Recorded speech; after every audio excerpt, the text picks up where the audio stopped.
Hello, welcome back to Movies TV Mad. You can follow me on Twitter at Movies TV Mad. Smash the like button if you love me. Subscribe if you're new. Please have your say. A very warm welcome to Thursday's edition of the DC Universe Daily. Have comic book movies reached their fat Elvis stage?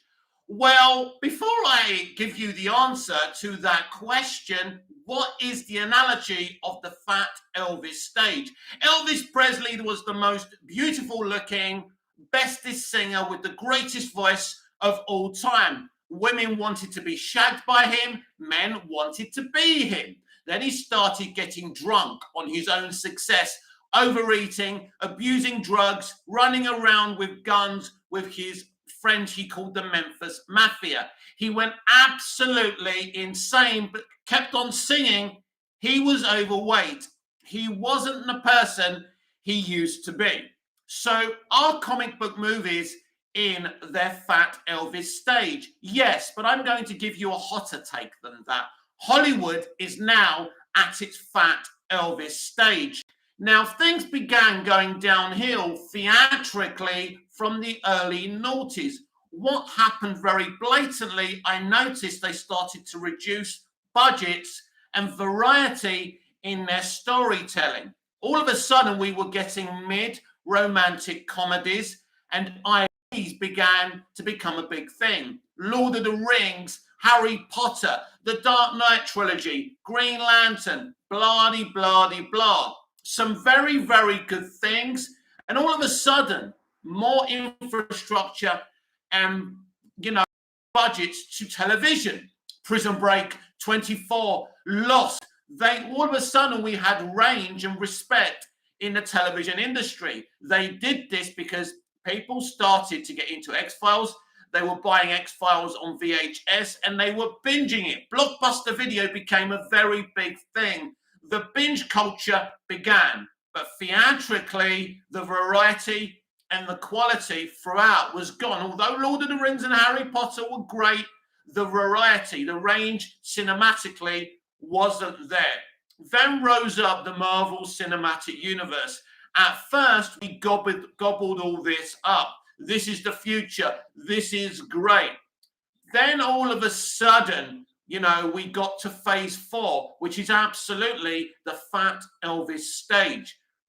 Poor computer-generated images, poor CGI. Then we got to 2016 and the culture war, Donald Trump running for president of the United States, which drove Hollywood insane. And here we are today. We're all about to go and watch. Some of us will enjoy the Flash movie. The Flash movie is a fine example of comic book movies and Hollywood being at its fat Elvis stage. What needs to happen after the Writers Guild of America come back from their strike, and maybe, SAG-AFTRA, the Actors Union, coming back from a potential strike, is that we start again. We start to have pride in our presentation as an industry, because right now there's no pride in presentation. At the very least, the presentation of the Snyderverse was beautiful. The presentation of Peter Jackson's 6 Lord of the Rings movies had pride of presentation. The same with Harry Potter. All of a sudden, they got lazy because they thought they could distract us with cameos and Easter eggs. But you and me, the consumers, the customers, the fans, are more cleverer than they give us credit for. Because when they announced the Flash movie, me, you, and everyone, apart from the Snyderverse fans, were very, very excited. Andy Muschietti professed, we're going to make everything canon in the DC universe. Old stuff, everything. I was here doing live videos, getting thoroughly excited. And then reality set in when we found out they were swapping Superman for Supergirl. And we knew we were going into the DCU. Ray Fisher exposing Walter Hamada. And, the marketing campaign for the Snyder Cut, which was going to be released in the next 12 months back in 2020. There was a lot of shit going on. I tried to keep it positive. I tried to believe in Walter Hamada. Walter Hamada is nowhere to be seen anymore.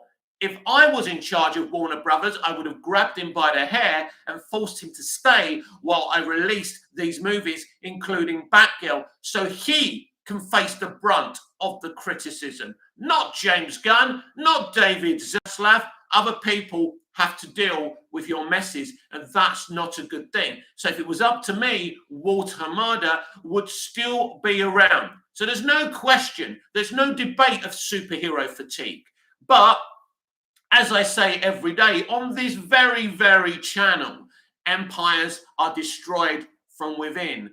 Fat Elvis became Fat Elvis. He got drunk in his own gravy.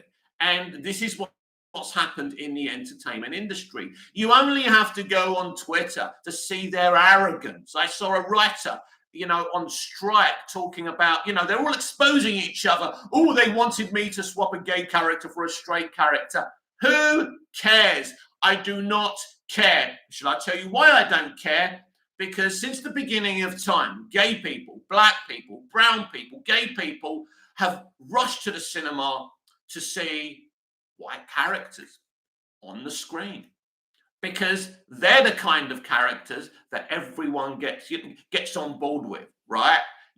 That's the natural order of things. I'm not saying you can't have black and brown people on the screen, but if you think you're ever going to have minorities in the LGBT community as mainstream characters that make movies and television lots of money, you are wrong. You can't change what people go and see, what people want to go and see. And we can pretend that we can make, minorities in the LGBT community have characters that are going to make $2 billion. It ain't never going to happen. Now, something like Brokeback Mountain, which is about two men falling in love, is a beautiful film. So when you do something like that, everyone's going to credit you and say, well done. There's nothing wrong with doing that. But something is very disturbingly sick about our current entertainment industry. And now it's become a figure of fun and mockery. I go on YouTube and people like Disparu mocking them. I don't heard of the YouTuber Disparu. I don't even know if that's how you say his name. He's sitting there making fun of their creative bankruptcy. And this is a trend today. The Flash movie is also being mocked on YouTube by these types of people. Because, I can compare Superman for the Quest for Peace with Justice League and the Flash movie. The difference between Superman for the Quest for Peace, it had its budget reduced, so it became a very badly presented movie. Its presentation is disgusting, but I can list you lots of good moments from Superman for the Quest for Peace. The nuclear man's footprint, nuclear footprints, awesome. Superman addressing the UN, awesome. The whole double date between Lacey and Clark, Superman and Lois, and all of that, and how beautifully directed and how funny that was. That movie had the best of intentions, but Justice League and the Flash movie does not have. That's the difference in Hollywood today. They decided that they wasn't going to entertain you anymore. And, they decided they were going to stop trying. How can we change poor presentation? How do we go from Man of Steel that's beautifully presented to the audience? Zack Snyder has pride in his presentation. You're going to see that with Rebel Moon. Now, Rebel Moon is an absolute blatant ripoff of Star Wars. Things like the Emporium, aka the Empire. It's a ripoff, baby, because it was meant to be a pitch for a Star Wars TV series. But its presentation, its pride of presentation is going to be beautiful. And that film is going to school Lucasfilm badly. And they really shouldn't have rejected Zack Snyder's pitch for that Star Wars series in the first place. But how can we change the mockery that has become the entertainment industry, that's become Hollywood? Well, how we change it is really, really simple. First of all, we are overusing computer-generated images, CGI. We're using too much CGI. We have too many CGI shots in our TV shows, streaming shows, and movies. Instead of having computer-generated characters, CGI characters, we should have prosthetic characters. All you should use CGI now, forget in the past, but all you should be using CGI for now is to touch up prosthetic characters. It's what Doctor Who has been doing beautifully for years. You should do everything physically and only touch up your physical VFX with CGI when you have to. This has to be the future now. The more and more CGI shots they decide to put in these movies, the more they can't cope. For one reason or the other, they don't have the workforce. They don't want to pay for the VFX artist workforce, and they don't give them the time to finish this stuff. We've got this that will do mentality. This is an industry. It's not just Disney. It's not just WB. This is wholeheartedly an industry on its creative and financial needs, should I say. And this is where we are now. And it's a very, very, look, they have to change for their own sake, not for me, not because I'm demanding it, not because we're entitled fans, because they have to change for the coexistence, for the future of this once beautiful industry. I didn't call myself back in 2013 Movies TV Mad on Twitter after calling myself Smallville Mad for years for no reason, because I grew up being movies fucking TV mad. These things mean something deep to me because I grew up a very lonely little boy and a lonely man. And it was the portal of my television screen and the cinema screen in my local community that took me out of my existence and my depressing reality. And many, many, men, boys, girls and women and everyone else will tell you stories. We are not there anymore. They don't want to use entertainment as a portal of escape. This is why so many young people are attempting suicide and are succeeding in suicide. They're walking around, drugged up on TikTok or Twitter or YouTube or whatever because they have no escape. Everything has to be about realism and grit and commentary about the real world. Half the time you watch this stuff, you just want to jump out an effing window, and that's the problem. This is where we come. This is the problem we have in entertainment today. It's been taken over by a bunch of activists. I say many, many times every day. Hollywood used to be run by titans of industry. The creatives did their job, and the corporate entity did their job. They were married together. They all knew what they were doing. They all worked to their strengths. Now, the corporate entity is making creative decisions. Justice League was a creative decision. No, let me go back and correct myself. Justice League was a corporate decision. It wasn't made by creatives. They went and got Whedon. They promised him his 30 pieces of silver, which was a Batgirl movie. And by the way, say what you want about Joss Whedon, if he actually got to make that Batgirl movie, it would have been shitloads better than the one they actually made, and it would never have been shelved. But there you go. We are here now. Now, I can sit here and upset a bunch of you and say that Joss Whedon was partially right in what happened with Justice League. The arguments with the cast and crew. The cast and crew didn't want him. They weren't his cast and crew. They were Zack Snyder's. They had loyalty to Zack Snyder. They were making Joss's life absolute hell. So then Joss was making their lives absolute hell. So if you think one entity is right over the other, they're all wrong, because sets can be very, very toxic places. It isn't like what you see in your DVD, Blu-ray, 4K extras. We're a family. We love each other. Like fuck, do they? That's not the reality of the situation. And believe you me, I know the reality of the situation. Stop pretending you love each other when you all hate each other. You're all in competition with each other. You're not a family. Very few sets have got this unity. And there is sets out there. There are good actors and great producers and great directors who are also good people. But they're very few and far between in this industry. But what happened to the DC Extended Universe is a corporation making creative decisions. Because in the original formation of the DCEU, I believe it was the old-fashioned Warner Brothers way of doing things, where it's, let's bring Christopher Nolan in and David Goyer. He's chosen to use Zack Snyder, an auteur. Peter Jackson was an auteur. Let's let these auteurs make this franchise. And something very, very interesting and unique was being developed. But then the general audience don't like it. The general audience, because all they care about was the corporate greed, the corporate need to make $1 billion, $2 billion a movie. Warner Brothers changed their mentality because Disney changed the way Hollywood started to think.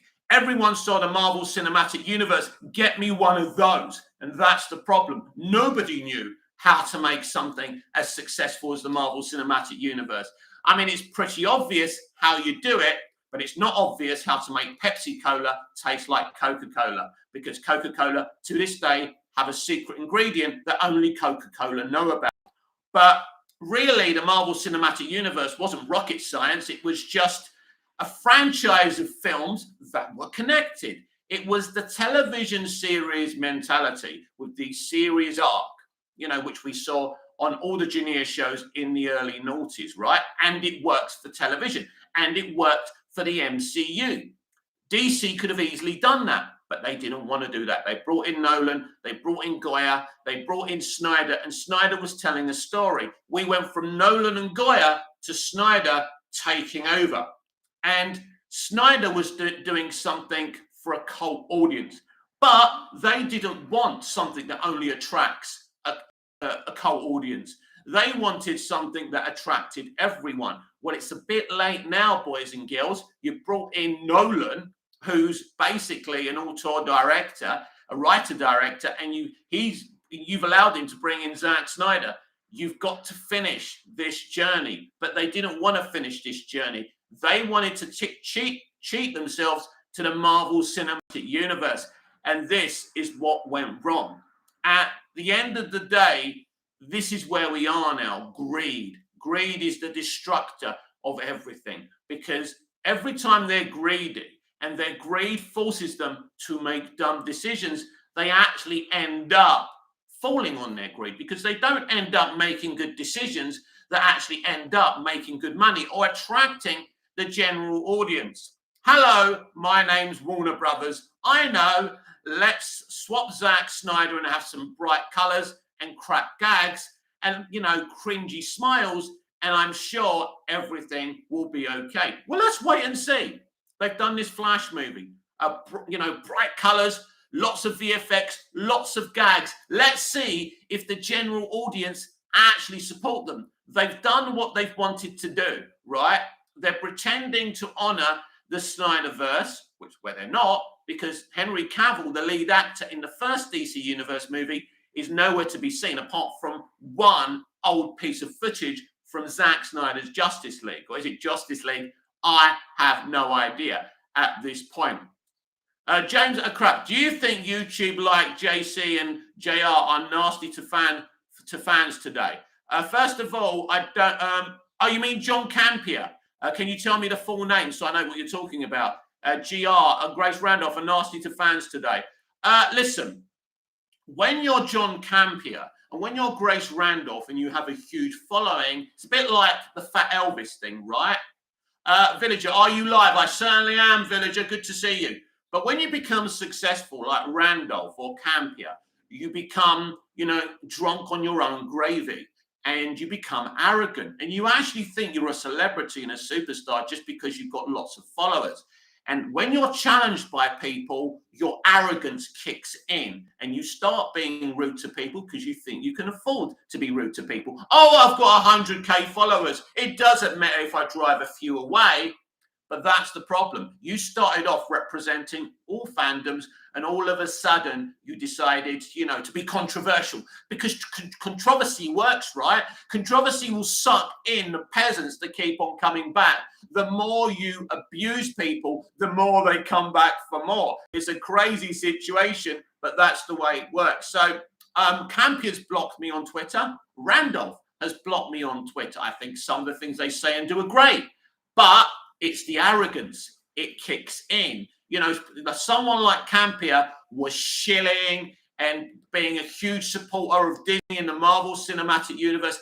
Then they turned their backs on him. And he's been losing their shit over Marvel turning their backs on him for years. He comes from the original Collider Schmoedown or whatever they called it. You know, you had Campier, you had this one, that one, you've got Jeff Schneider. They're all the same arrogant fat cats. And they block me. I don't watch their content anymore. I don't need to watch their content anymore. But just because you claim to have a bigger dick than me, it doesn't mean you got a bigger dick than me. In other words, I may have a really tiny following, but my knowledge is better than theirs. I speak straight, and I'm here as one of you because I'm just a fan at the end of the day. I genuinely am a fan at the end of the day. Randolph comes from Hollywood. She was a low-grade failed actor. Campier claims he used to work in the industry, as all these little wankers do, right? I don't make such claims. All I can tell you is I'm a fully trained, actor. I went to film school. I write, direct, and act in my own plays here in Cyprus for my own community. I'm not making money out of any of this, right? I love the arts. I love expressing myself. These people, many basically influencers and, YouTubers, successful ones, are hungry for success. All they care about is making money, being successful, and getting more and more followers. I won't stop just because my channel hasn't succeeded, because I love the sound of my own voice. I love talking about film. I love talking about entertainment. And I don't care that I'm not successful, that I don't get 100K likes. That doesn't motivate me. That doesn't get me up in the morning. But these people, to answer your question, I think they are arrogant. I think, James, they are rude to fans. But it's up to people like you not to allow them to treat you that way. You can stop it at the source. If everyone stopped supporting them, following them, unsubscribed from them, who treated them like shit, right, who talks down to them collectively, then they wouldn't have a platform. People forget the power they have. You have the power to stop following these idiots, right? Because they are idiots. They don't have any knowledge. They don't have any connections. They were booted out of Hollywood for one reason or the other. They're no better than you. Grace Randolph has done many videos I've enjoyed watching. She has a great knowledge of film and passion for film. That's obvious. But when she tries to trigger people, 1 minute she loved the Snyderverse stands, then she turned on them just for controversy. How can you 1 minute be licking the arse of a fandom, then for no reason call him a toxic fan base? They didn't do anything to her. They supported her. She supported them. She loved BVS. She loved the Snyder Cut. Then all of a sudden, out of nowhere, the woman just went insane and started attacking Snyderverse stands. No, I'm not. The diehard Snyderverse stands are very difficult at times. They slag off things that we love. They slag off Christopher Reeve's Superman. They're difficult people. They're now bullying Michael Rosenbaum because he was talking about Lex Luthor on an interview with James Gunn. James Gunn's being attacked unfairly because he was talking about, Lex Luthor himself. Nobody mentioned Jesse Eisenberg's name. No one's shit-talking Jesse Eisenberg. Jesse Eisenberg is one of the great independent indie actors of this generation. He's done great movies like The Double and so on and so on. And I think his performance as an actor, he gives a beautiful performance as Zack's Lex Luthor in BVS. I appreciate that version of Lex. I don't think there's a version of Lex Luthor I actually hate. The best Lex Luthor, the worst Lex Luthor, all this shit. It's nonsense. And James Gunn wasn't shit-talking Jesse Eisenberg. As James said himself, people are just looking for excuses to be outraged. And now everyone's bullying Michael Rosenbaum. One Snyderverse stan is mystified after following Michael Rosenbaum for years why he blocked her. I'll tell you why he blocked you, because you were attacking James Gunn. James Gunn and Rosenbaum have been friends for years, absolute years, probably before they were even famous, probably. So if you attack somebody's friend, that's going to upset them. Now, James Gunn isn't perfect. Nobody is perfect. But Michael Rosenbaum isn't a toxic fella. I've been following Michael on social media for years. He's sometimes responded to me. I watch his Inside of You podcast. You've got the Snyderverse stands going, you don't even work in the industry anymore. You must be a loser. Why are you attacking this guy? Just because he's passionate about a character he played. He has certain opinions. And if you watch Talkville, you'll see he's very passionate. He even questions his own show that he was on. He even criticised Smallville when he, reviews those episodes. So, Michael Rosenbaum's a really good guy. And for Snyderverse stands to attack him, I think it's very, very disappointing. But yes, James, if you're being spoken down to by anyone on the internet or anyone famous, then you need to stop supporting them, because they basically only care about their own success, making money. And when they say they love the fans, they don't love the fans. They love the attention. They love the adulation. It's like everyone, isn't it? Villager, who are you talking about? Villager, I don't know what you mean. Villager, what do you mean? Who am I talking about? You have to tell me what I'm talking about. Michael Rosenbaum from Smallville. I don't know what you're asking, mate. Anyway, and yeah, so once you start attacking people, it doesn't matter how big you are. I don't care. Let me be clear to anyone who happens to ever consume my stuff, follow me on Twitter. I don't care how famous you are. I am passionate about entertainment, and Villager, I hate how fake celebs are. Oh, okay, got it. Okay, Villager, yeah, cool.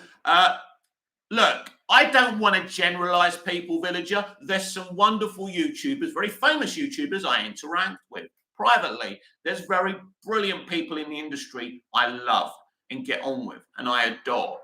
But there's a lot of these people who attack their customer, and that is not on. I used to stand behind a deli counter from 8 in the morning to 8 at night. Oh, you've just cut my ham off the bone. It doesn't look very nice, does it? And in my head, I'm thinking, well, are you going to frame it or fucking eat it? But I would never say that, because they're paying my effing wages. Working in retail, I understood. Oi, mate, I didn't like your play this week. It was shit. Okay, in my head, I'm thinking, but directly, it's okay then. I'm sorry you didn't enjoy yourself. Why don't you tell me what you didn't enjoy? And I'll try and do one that's a bit more your cup of tea. That's how you talk to people. No one has the right to like what you do. I don't have the defined right for people to like my shitty videos. My videos are shit. I am not an attractive person. I am not the coolest. I'm not the most talented of people. I've just decided I want to put on record what I have to say about films, entertainment, and DC specifically. But I don't have the divine right for people to agree with me or like me. I don't have the divine right for people to make me successful. I'm just here. I've bought a lottery ticket. And if I happen to become successful on social media by, taking that lottery ticket, great. And if I don't, I don't.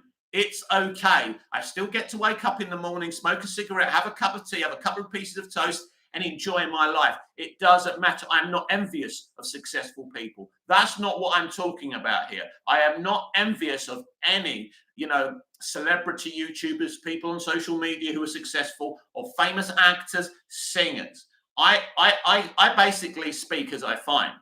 And there's a lot of disrespect, because every famous person, every successful, content creator has the audience to thank for that. And if you think without that audience, you've got a platform, then you're the thickest dumb shit that exists. So you've got to be respectful, even if you don't like people, even if you think people are dumb and they say dumb things, you have to have, publicly a level of respect. Now, some people run their platforms on disrespect from the beginning. That's different. That's up to you. But at the end of the day, a lot of these platforms are run on controversy purposely. You've got to understand when people are trying to suck you in. And you've got to understand, I can see what you're trying to do here. I'm not going to consume your shit. And if everyone did that, we'd have a better, collection of YouTubers, social media celebrities. I mean, these influencers are the absolute worst. They don't care about you. They don't even like you. You're a means to the end. They're like, but basically, they're like the devil trying to seduce you. And that's how I see them. And I only watch certain YouTubers who have actually something interesting to say.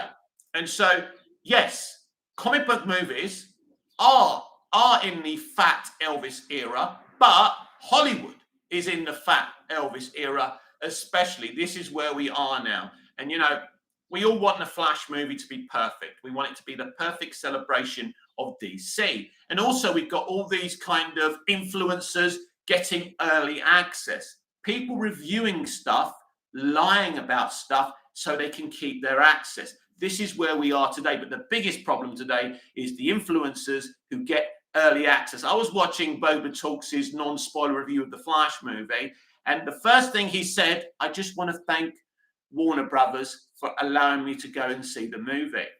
Once someone says that, for me, as much as I do like Boba and he seems like a good stand-up guy, he used to be very, very genuine, a lot more genuine on his content than he is now. Now he gets like really famous DC actors. Yeah, Boba, we like your stuff. So what happens is the ego sets in, and it basically, they start off wanting to do pure stuff. But then when they get the success and the adulation, it inflates the ego.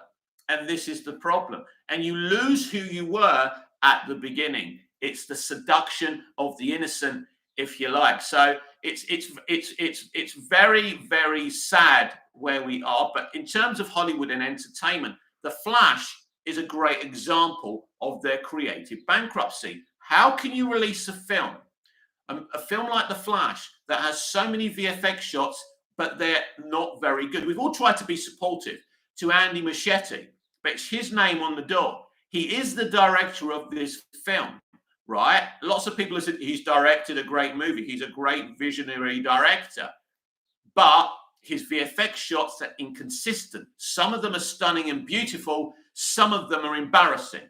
Let's talk about some of the cameos in this movie. The shot of Helen Slater's Supergirl, Christopher Reeve's Superman, is disgustingly bad. And I mean disgustingly bad. It is not acceptable to release a work of art in this condition. It doesn't look real. I don't understand. You're supposed to be showing other universes. We should be seeing the people in these universes doing stuff, not just standing there like that. It doesn't make even any sense. Villager, is all the CGI in The Flash trash? No, it's inconsistent. There's good, bad, and indifferent. It's presentation, Villager. One thing you can say, as I say about Zack Snyder, he has a pride in his presentation. That BVS, Nightmare Future scene, is still one of the most beautiful shot things I have ever seen. Villager, oh no, Waz 007. Hi, Mick. Good morning to you, Waz. I hope you're doing okay. So I think we're definitely at the Fat Elvis stage, and they have no pride in their presentation. They have no pride in what they're making. All they care about is their, down with the patriarchy. We hate men. Let's put down straight white males.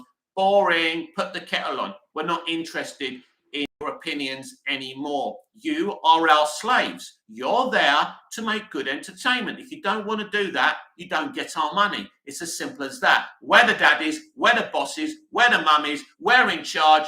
If we don't, I hear all this talk about loyalty. Who's going to be loyal and go and watch The Flash? It ain't about fucking loyalty. I'm not supporting Manchester United on a Saturday afternoon. That's different. You're loyal to your sporting team, right? That's not the point. I don't owe the entertainment industry, Warner Brothers, Andy Muschietti, that cast loyalty. They owe me quality of artistic integrity. And the inconsistency of the computer-generated images in that film is basically, disingenuous. And to release a film in that condition, like they did with Justice League, because let's face it, it's the same people behind this film, whatever anyone says, and it's disgusting. And, I grew up watching a beautiful industry with pride of presentation, and it's just not that mentality anymore. Villager, I will defend Fat Elvis every day. He still sounded amazing in his performances. Yeah, it's just an analogy, Villager. You're absolutely right. Elvis's voice was beautiful, even though he let himself go. But the Fat Elvis analogy is that what's happened is arrogance. Not only are comic book movies at the Fat Elvis stage, we're also at a situation where Hollywood itself is at the Fat Elvis stage. Waz 007, yes, got good Zack VFX, SFX in films. Great presentation, a pride of his presentation. Villager, have you ever watched Avatar: The Last Airbender? I haven't, my friend. The only Avatar I've ever seen is James Cameron's Avatar movies, which I really enjoyed both of them. Actually, James Cameron has pride in presentation. It's the old people like Scorsese and Cameron who still have pride in what they're doing.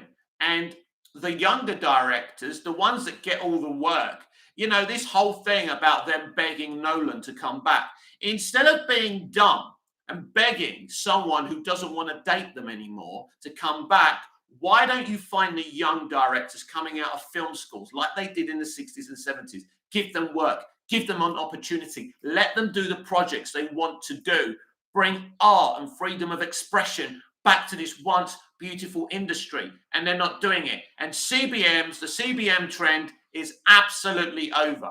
And that's why I'm very interested to see how James Gunn does with this connective DC franchise. Is it too little too late? I believe it could be.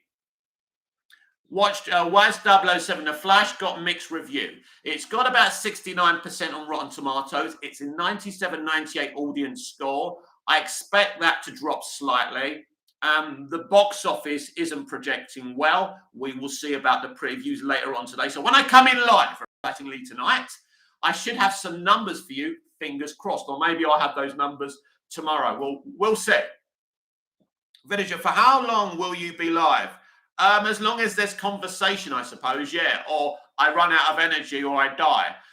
So I'm here for the time being, and we're talking DC, and we're talking about the fat Elvis analogy, because I watched another review, a more genuinely and well done review than the Shillfest that Boba was giving us because he was given a free ticket by WB.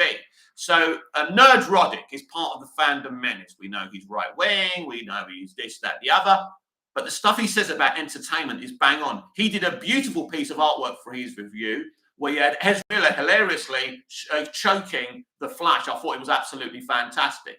And he showed us everything that Ezra Miller's done in the real world. I don't know if that's important to see that again, but it's there to remind you that these people are literally getting away with murder. You know, you wouldn't get away. You wouldn't still be working in your job today if you did what Ezra did. I don't have any agenda against Ezra. I feel bad for Ezra. You know, Ezra clearly has a lot of issues, but that doesn't justify the stuff that they've done. That's the point. And that's the point that Nerd Roddick was making. Nerd Roddick didn't like the Flash movie. You know, and, you know, there's some good stuff in the Flash movie. It's a good time in the cinema. If you suspend disbelief and you kind of ignore some of the poor presentation, it's a pretty good movie. I think they give us a great version of Supergirl, or solid enough. Keaton's Batman is amazing, mostly. And even Barry Allen, it's a pretty cool film. But there are issues, and they can't be ignored. And Hollywood can't keep on having the that will do mentality. Was 007, Armie Hammer is blacklist in Hollywood. Oh dear. Well, I've never been the biggest fan of Armie Hammer. To be honest with you, he's more of a good-looking guy than a good actor, because there's a difference, Was. Was 007, Armie Hammer would great Batman. Yeah, he's a classic kind of fan casting. He's not someone I've ever thought, oh yeah, I'd love him to be Batman. But there's a difference. There's two types of actors: the good-looking, you know, actors who can read a script and basically just about deliver their lines and deliver a semi-decent performance.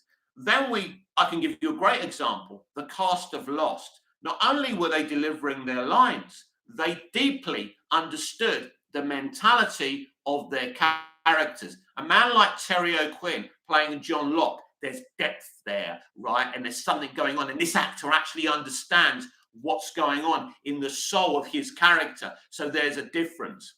James O'Crap. Hi, Mick. Are you going to watch the Stan Lee documentary? Do you know what?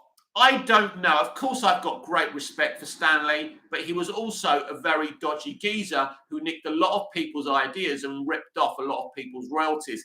So I don't know if I really want to celebrate Stan Lee. He was certainly a pioneer. I don't know. Am I in the mood to celebrate Marvel and the guy who created Marvel? I don't know, especially with DC and entertainment in general being in the shitstorm that it's it. James, I'm not really in the mood to celebrate Marvel. Villager, I don't care about Stan Lee. I'm being honest. They keep milking him. Yes, they do. And he wasn't exactly the lovely old man they say he is. Now, as I keep on saying, bad people can do great things. And a lot of bad people are geniuses and do great things. Charlie Chaplin was a bad person who did great things. You know, I can go on and on about everyone in artists, you know, painters who actually were horrible people, but they did great things. And that's something we have to accept. Waz 007, Arnie Harmer was cast Batman, George Miller, Justice League. So he was, yeah. As I say, I wouldn't be angry with that casting. It's not a casting. I don't really like Arnie Harmer. I think he's a very, you know, he's an empty box. He's not what I call an actor. He looks good on the screen. He looks better on the screen than I would. I admit that. But yeah, he's not really an actor I look up to. Now, Tom Cruise, beautiful looking man, but he's a bloody good actor. Born on the 4th of July. What a beautiful performance he gives us. You know, Bruce Willis, not a bad looking guy in his day. You know, in Country, he and Emily Lloyd delivered a great, you know, performance in that movie about an ex-Vietnam veteran. I think this is what we've lost in entertainment today. I mean, all I get from people when I talk on social media, oh my God, this movie's coming out. Oh my God, did you see that cameo? There's no appreciation of the art anymore. And I grew up appreciating the art. And I beg for the day where I can talk to people who appreciate the art form of delivering a performance, writing a beautiful script. And there's not enough people out there who want to pretend they like that stuff, but there's not genuinely appreciators. I don't find them a lot on the internet these days, and that's a shame.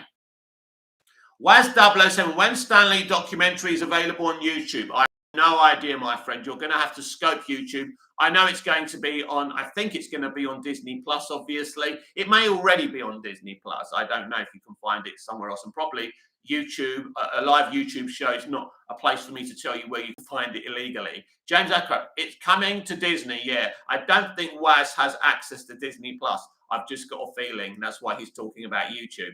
But yeah, I don't know, my friend. It's not something I'm invested in, right? I'm invested in being entertained, being compelled. Waz 007, thanks, James. I did tell you, by the way, that you'd be on Disney Plus before James did. Thank you very much. But yes, thank you, James, for informing us there. But yeah, it's not something I'm interested in. James Ackroyd, do like Jack Kirby. Do you know what? I don't know much about Jack Kirby. I know that he created Darkseid and things. I would like there to be a documentary on Jack. We hear more about Stan Lee than Jack Kirby. Jack was really the brains of the outfit, but again, Stan Lee took all the attention. His real name isn't even Stan Lee. Waz 007, I not get Disney Plus. I know, Waz. I know. That's why you were asking if it was on YouTube. I know. That's what I said, wasn't it? You see, I know. I see. I've got eyes. I'm a good reader of people, though. I'm a good reader of people. That's why I can tell you what's going to happen in the entertainment industry before it happens, because people are so effing predictable. There's not really any DC news out there. That's why there's no big news. I'm just talking about the Fat Elvis analogy because I think it fits, not just for DC, but for Marvel. But Marvel were doing great things. You know, DC have rarely done great things. Marvel had the Fox X-Men universe, right?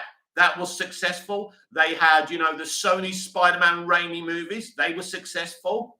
They've had the Marvel Cinematic Universe, which was great for the first 2.5 phases.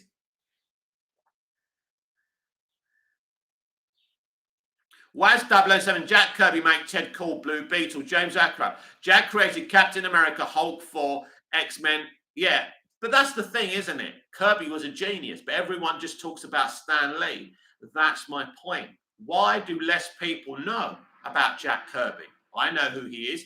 And in fact, Jack Kirby, I think, wasn't he the one who created Darkseid because it was his great-grandson who loved what Zack Snyder did in the Snyder Cut. Now, when it came to, what was it, Eternals, you know, Jack Kirby's great-grandson wasn't coming in giving that film great credit. There's a difference because basically, I hate the word, but I'm going to say it, Eternals was woke. It was woke. I think Chloe Zhao is a really good visual director. At least her presentation was beautiful. But yeah, it was never going to work because it was a very slow-paced film and it wasn't something MCU stands in the general audience. You know, once you groom an audience on a certain way of doing things, when you start being different, they're going to reject you. This is why the MCU were on a good road, because the fans liked what they did. But then Feige and Disney tried to change things, and people didn't want those changes. Village Eternals wasn't woke. It was just stupid and terribly written. Do you know what? It looks good. The presentation of that film is better than the presentation in the Flash movie. But it's other stuff that people wasn't interested in. The pacing was slow. Basically, the audience were being told, we're giving you something you're not used to. And audiences, you know, if you start urinating in my Coca-Cola and I can taste the wee, I'm not going to keep on buying Coca-Cola. But the entertainment industry says, right, I've sold you a piece of moldy cheese. If you dare complain about that moldy cheese, it's on you. You're the toxic one. You're the problem, not us. And that's the arrogance these people have. Waz Doublers and Mick, what next big trend in Hollywood? Bankruptcy. I'm telling you, that's the next big trend. Bankruptcy. Well, they're trying to make gaming movies the next trend, Waz, if we want to be serious. That's the next thing. Mario's doing well. Nintendo have got a great partnership with Universal, the biggest studio in Hollywood, not Disney anymore. I know there's lots of Disney shills that still live in this deluded fantasy land that Disney are the big deal. They're not. They're shit. And this latest Pixar movie being shilled by the Access gang again. So I want Access to be gone. I want early screenings to stop. I want early reactions to stop. This is how I would deal with it. I want a small band of critics who have critic licenses to get early access, only for the fact to write reviews just before the movie is released. I'm talking about 20 or 30 critics. That's it. I don't think we need Rotten Tomatoes. I think it's a horrible system. I hate the grading scores in cinemas. It's just, I hate this thumbs down and thumbs up situation. I want all that gone. I want 20 or 30 critics to review a movie for me so I can form an opinion of my own. James O'Crack, just want a good Fantastic Four movie. Good luck with that. Waz 007, what's the 80s cartoon remake live action film? I'm assuming you're saying, what 80s cartoon would I like to be as a live action movie? I don't know about 80s because we've had Masters of the Universe, of course, but I'll tell you something I think would be great in live action. It's not 80s, it's Ben 10. Ben 10 has everything to have children and adults watching it together if they did a really good live action movie. But I don't want it wokened up. I want it to be as it is in the original Cartoon Network animation. I want it in live action, the way it is, the cousin, Ben, the old uncle, in the van, as a TV series or live action movie. If you were faithful to the original animation, that would be brilliant. That would be a trend. Everyone would be watching it because it's so relatable with the kids, the cousins, they don't like each other, but they love to hate each other like all kids do. It's beautiful. It works. And you've got this young boy on this hero's journey, but you've also got Gwen, who's kind of on a hero's journey of her own. It really works. Waz 007, yeah, Ben 10 is a great idea. Waz 007, cast Tom Holland as Ben 10. No, absolutely not. I'm fed up of this, of all these famous actors getting the same work. And then Hollywood saying they're inclusive when they have a closed door policy. That's what I keep on saying. Like I'm suggesting taking, film school leavers to do their thing. I want to see people out of acting school, coming out of drama school, right? The talented people coming out of drama school, given opportunities. I am sick to death of fan castings. I'm sick to death of being asked, what actor? When someone says to me, what actor do you want to play Superman? I know what you're asking me. What famous actor? I don't want a famous actor playing Superman. A famous actor shouldn't play Superman. They offered Superman in 78 to Robert fucking Redford. Imagine that, Robert Redford as Superman. It would have been a disaster. James and Crap, what is the best Fantastic Four movie? Well, there's two of them, isn't there? Unless you know something that I don't. Well, I think the first one is the best one, but I do like the second one. I know fans of the comics hate that second movie. I thought both those movies are pretty cool. I know they're very comical and they're not taking it that seriously, but I enjoyed it. And Jessica Alba in that tight costume. Jessica, I'm sorry, but I'm just a weak, straight man. And I did fantasize about us doing some very interesting things when you were in that film. But absolutely, I love the cast in that film. I think they're all great. It works. And when we talk about comedy and being silly, the MCU have taken it to new levels anyway. Villager Lowell, Waz 007, Johnny Quest is a good idea for live action film. I don't know much about Johnny Quest. It's one of those things I watch when I'm doing something else. If I'm writing or something, I put some cartoons on. I think it's on Netflix, Johnny Quest. I think they made some new episodes of Johnny Quest. I can't even remember what it's about. I just put it on because I love cartoons. I love animation. But definitely Ben 10. I'd love to be involved in the creative process of, putting Ben 10 in live action, because you know what I like about Ben 10? It ain't complicated. It's like me and my brother growing up. My cousin used to come around. We used to ride our bikes to Keston Ponds in London, southeast London. It was just simple, right? And we were kids. And that's what they're doing with that show. You've got these two cousins that are stuck together over a summer period. They don't really like each other. They love each other, of course, but they can't stand each other. And they're both just trying to annoy each other like kids do. It is so simple and beautiful. James and Crap, the Truth 31 turns on fans. I don't like Truth 31. Sorry. He's another one who runs his platform on hatred. Hatred for the Snyderverse, hatred to trigger Snyder fans. And the problem is, too many of you are too stupid to see what people are trying to do to you. See, from July 2018, when I started this platform, I very rarely tried to trigger people, right? I've come in, I've said hello, blah, blah, blah. I run it professionally. I try and present it as professionally as possible. I try and have a laugh and a joke, of course, but I'm not tugging your yank. I'm not trying to wind you up. I'm just telling you what I think. That's the difference. But I'm not in desperate need of fame and fortune. I'm just doing it as a hobby. It's a bit of fun. I go on Twitter as a bit of fun. James and Crap, what about our movie news? Oh, is that the one who speaks really posh English? Is that the one? Is that the other one? That's the posh Snyder fan, isn't it? If it's the posh Snyder fan, I actually mostly like him. I love his presentation. His voice really chills me out. Hello. Oh my God, I love that guy. I love a good fucking voice, a chilled out voice. James and Crap, yes, he actually blocked me on Twitter for some reason. Everyone blocks me on Twitter. I mean, I just quote that people hate being quote tweeted, I know. But I don't know what I did to him. He must have said something. I don't know, or he had me on a blockchain or something. But I actually really like our movie news. I think he's got a great platform, and I love his fucking voice. I love it. I love listening to English people on social media or on YouTube. So I'll tell you why. Because there's too many fucking Americans having YouTube platforms. I don't have anything actually against American people. But when you're British, you like to hear, now and again, a British accent. Waz 007, Mick, did you remember Defenders of the Earth? I do, but I don't know that well either. Finish. Did BD Wong block you? He's always in drama with someone, lol. No, BD Wong still follows me. I think I muted him. I never blocked him. It was a prolonged, heated debate. I love BD Wong. I think he's a brilliant actor. I really do. I used to love him in, Law and Order. And he's someone else who chills me out when I watch him.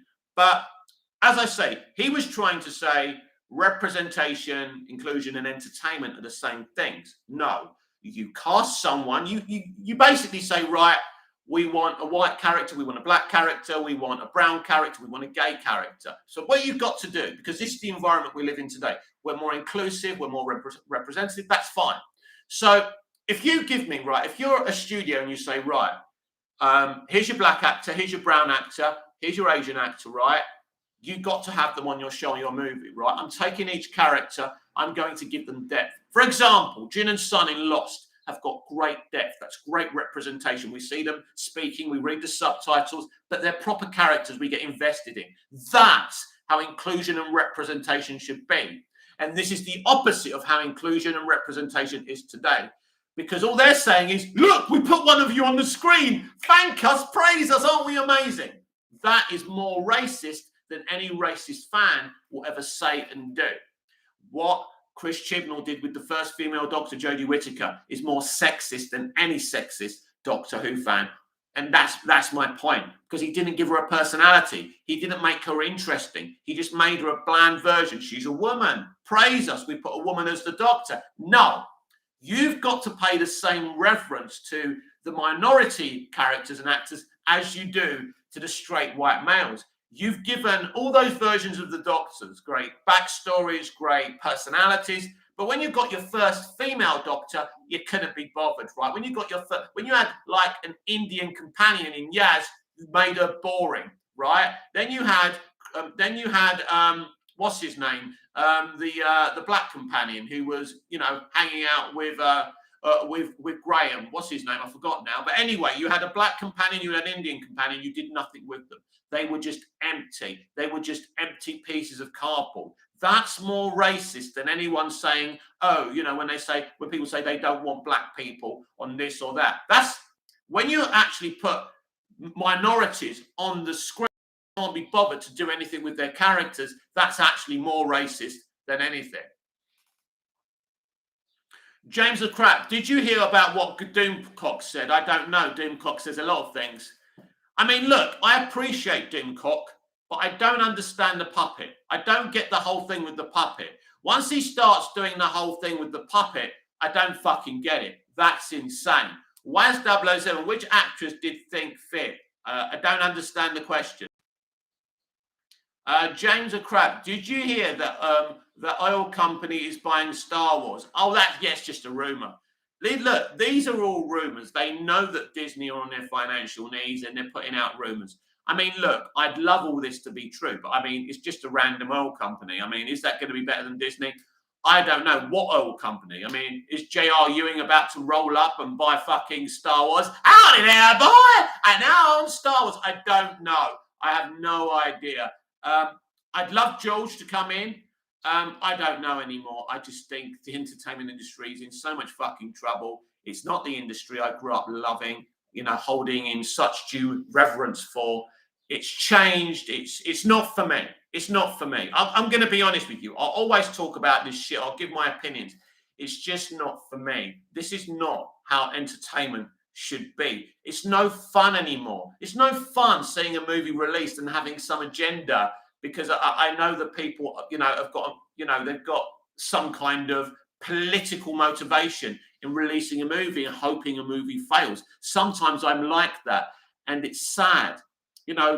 Consuming movies and entertainment is no fun anymore. It's no fun for me anymore because of the way it's gone. I used to be excited for DC movies. I'd be the first one lining up in the cinema. James a Crap, why was the Wonder Woman 94 so... Let me say that again. Why was Wonder Woman 1984 so bad? Well, because Patty Jenkins couldn't direct traffic. She was hired by Jeff Johns and they gave her a sequel. They pretended that the first movie was brilliant because of her, and it wasn't. It was brilliant because of Zack Snyder and Alan Heinberg's brilliant screenplay and story, and it was brilliant because of the stuff that Zack Snyder did on the film. And Rupert Gregson-Williams delivered a beautiful soundtrack. And what does she do? She went and got Hans Zimmer for the second movie. I love Hans. Big fan of Hans. But Rupert did a great soundtrack. Why did you bin Rupert? Why haven't they used Rupert Gregson-Williams since Aquaman? He's such a brilliant composer. He's done some of the best, symphonic melodies. And, they just dumped him. I don't understand these people. Waz 007, which actress do you fancy? You mean to have sex with? Oh, I fancy loads of them. I don't even know. I love Evangeline Lilly, who played Kate in Lost. She's a beautiful, talented woman. There's loads of women out there. Waz 007, Wonder Woman 1984 bad because Gal lol. No, it's not because of Gal. I think it's the director's fault. I don't think I know. Villager, Elisa Gonzalez. I'll tell you someone I really used to like. Alicia Cuthbert, who used to play Kim Bauer in 24. I still like her, by the way. Very, very attractive woman. Very attractive woman. But you know what? You know what the truth is? All these people we say are hot on Instagram or famous, they're not really that hot. It's just people pretending to, they have all the makeup, they look good, but in reality, they're no more hot than your beautiful women you see when you walk down the street. In fact, the women you see down the street in reality are more beautiful because they're there and they're not faking their appearance. Jamie Crap, I like Black Adame with The Rock. I don't know who she is, to be honest with you. I'm afraid I don't know who that is.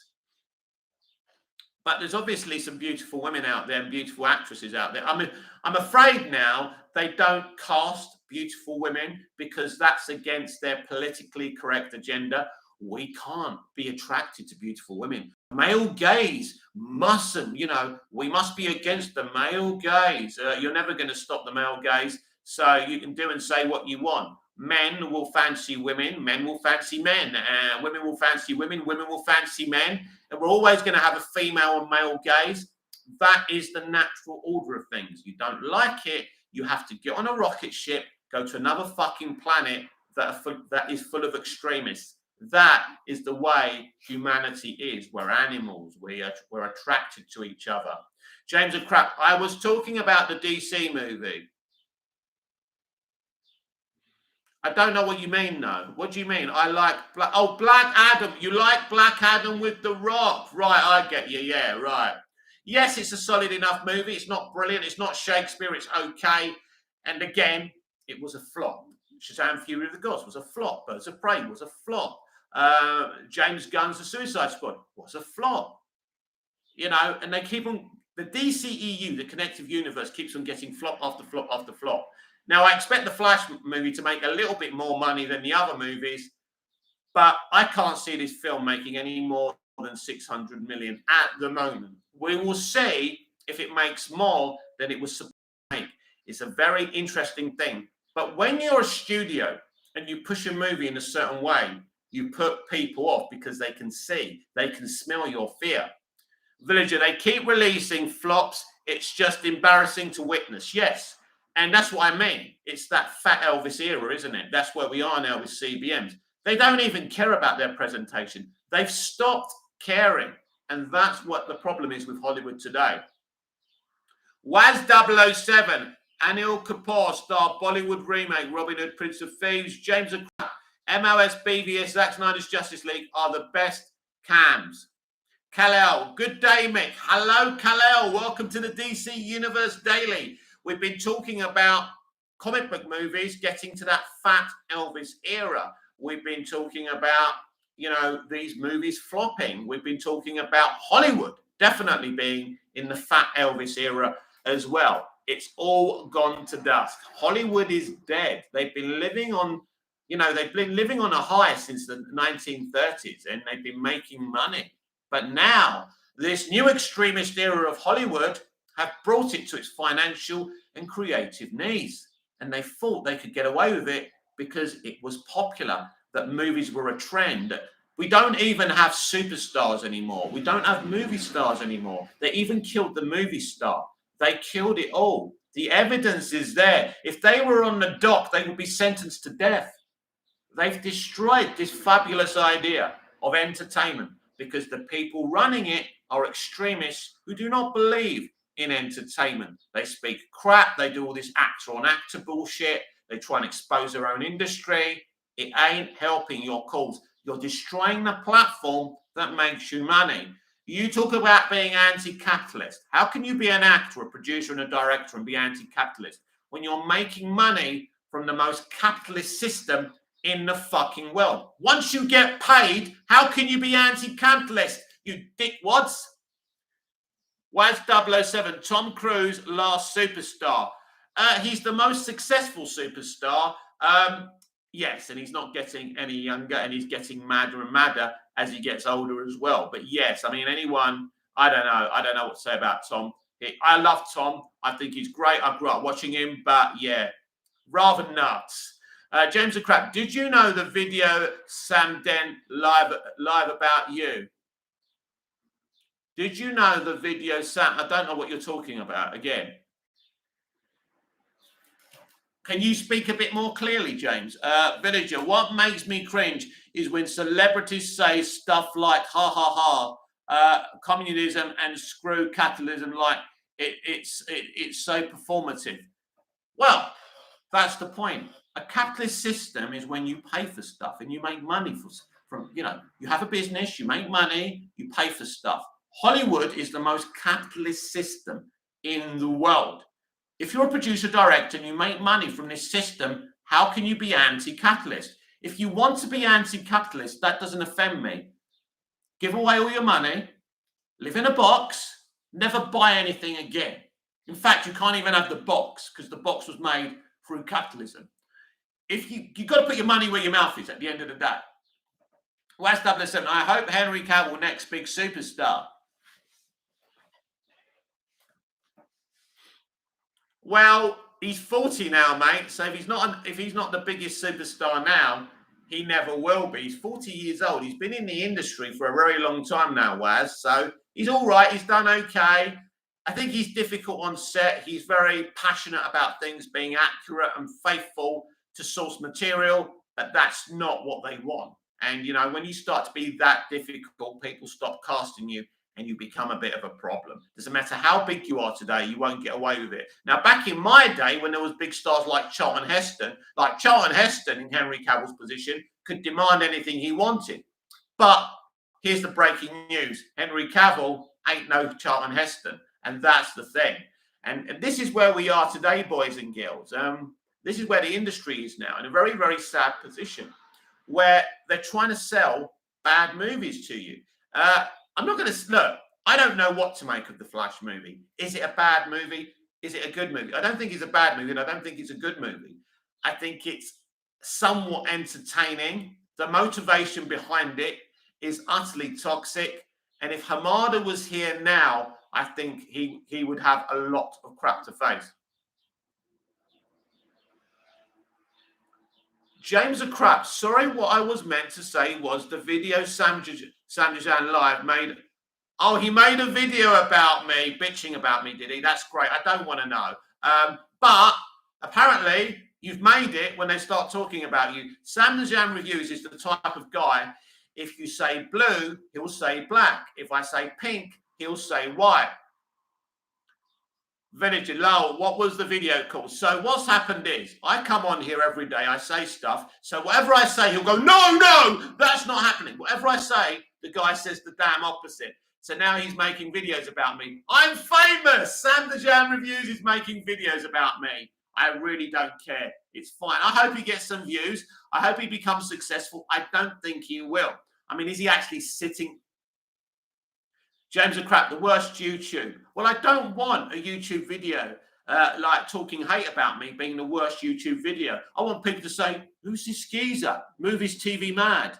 Oh, I bet. Well, that's what's going to happen. If anyone ever watched that video, they'd go, well, who is this Movies TV man? I better check him out. They're not going to check him out, are they? Right? I don't know. I won't be watching the video, but I don't mind people hating me. I don't mind people talking about me on social media. That's how you become famous and successful. And I haven't done it purposely. I didn't set. Where's 007? Charles Heston want his character die in Planet of the Apes. Charlton Heston, you mean? Yes. What was I talking about? Yeah. So I don't set out to wind people up or trigger people. But everyone has different opinions. And social media is about reading different opinions and seeing different opinions on video form.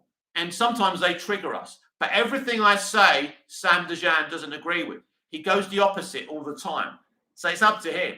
I mean, well done, boy. If I've motivated you to be a content creator, I think that's really, really good. Good luck to you.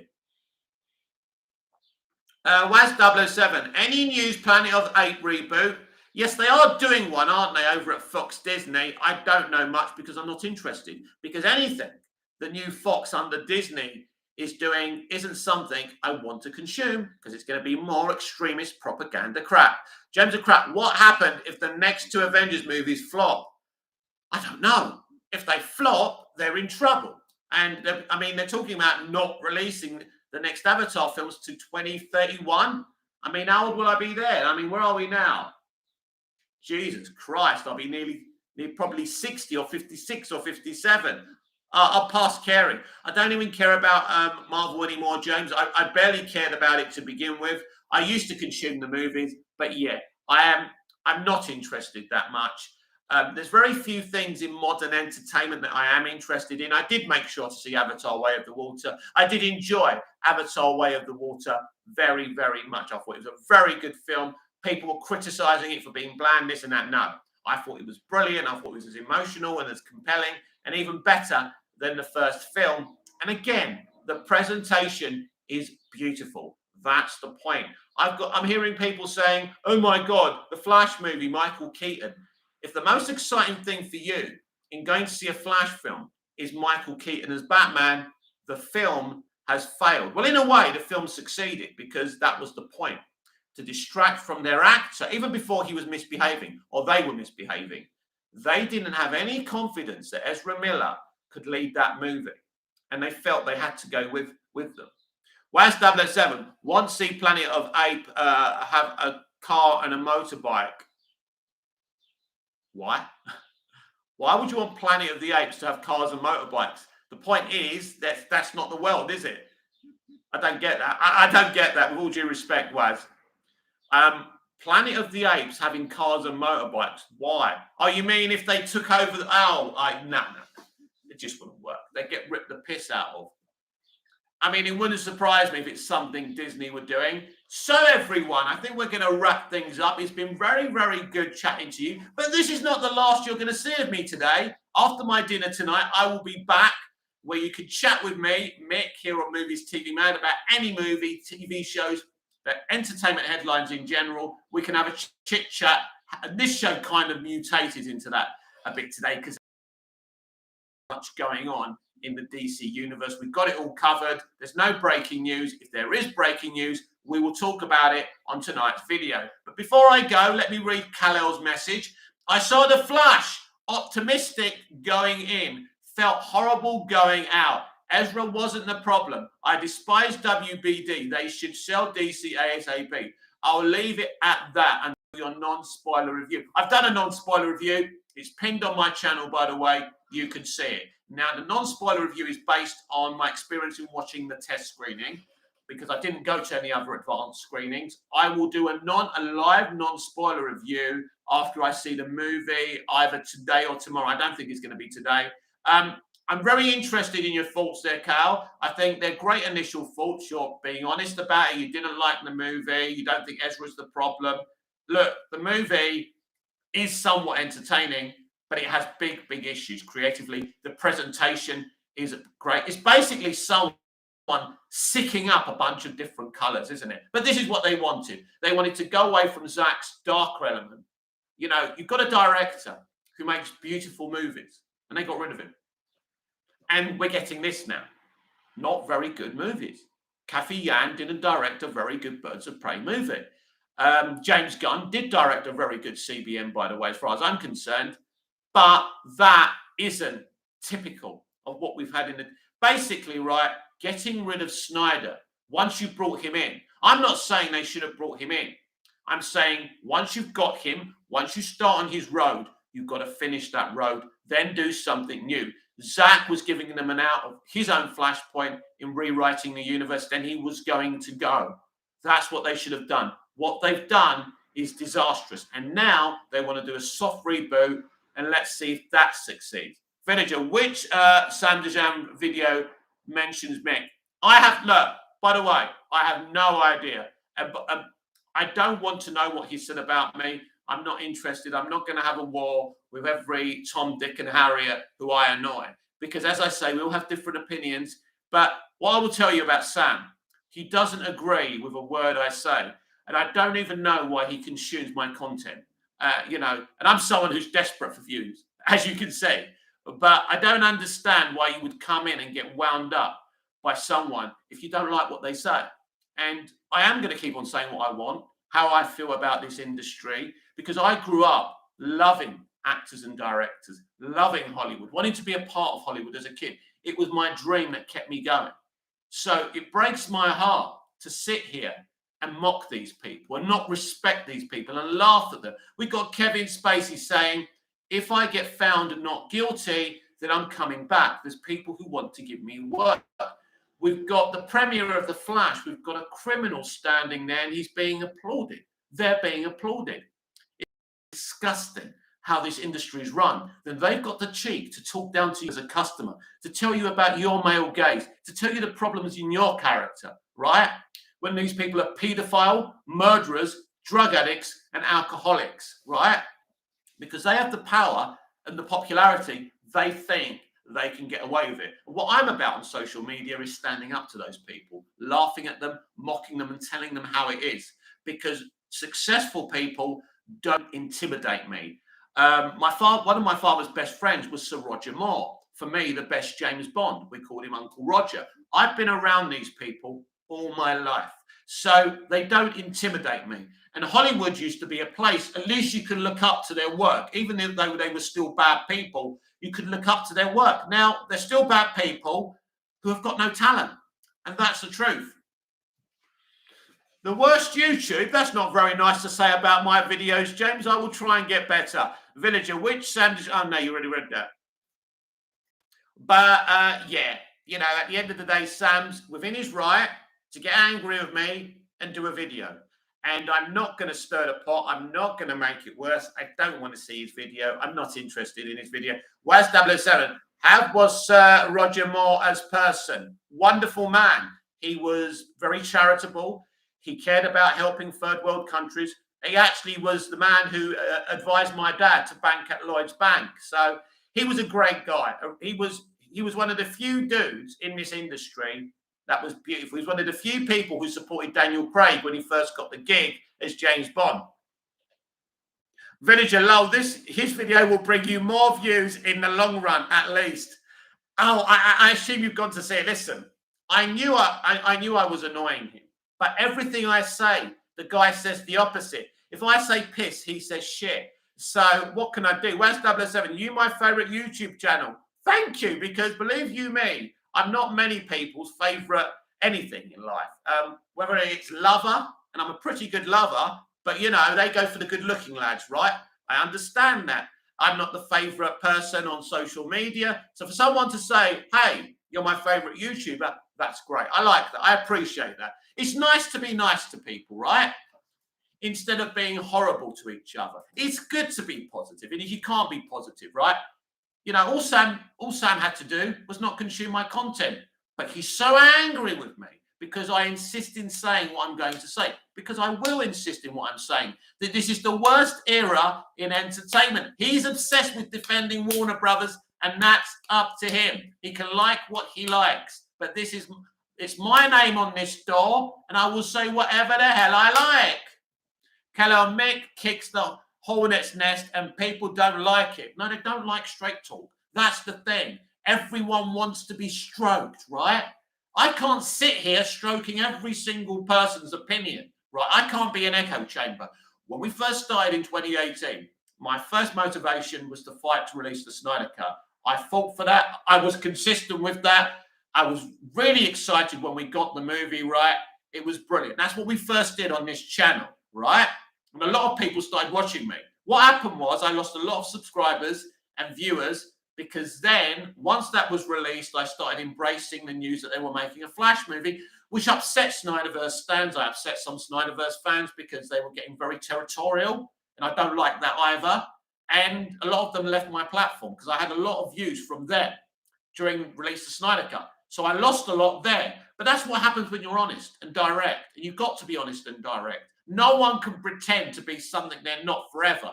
And if they are pretending to be something they're not, it becomes very, very painful. And in the end, it breaks you. And it's not worth it. Waz 007.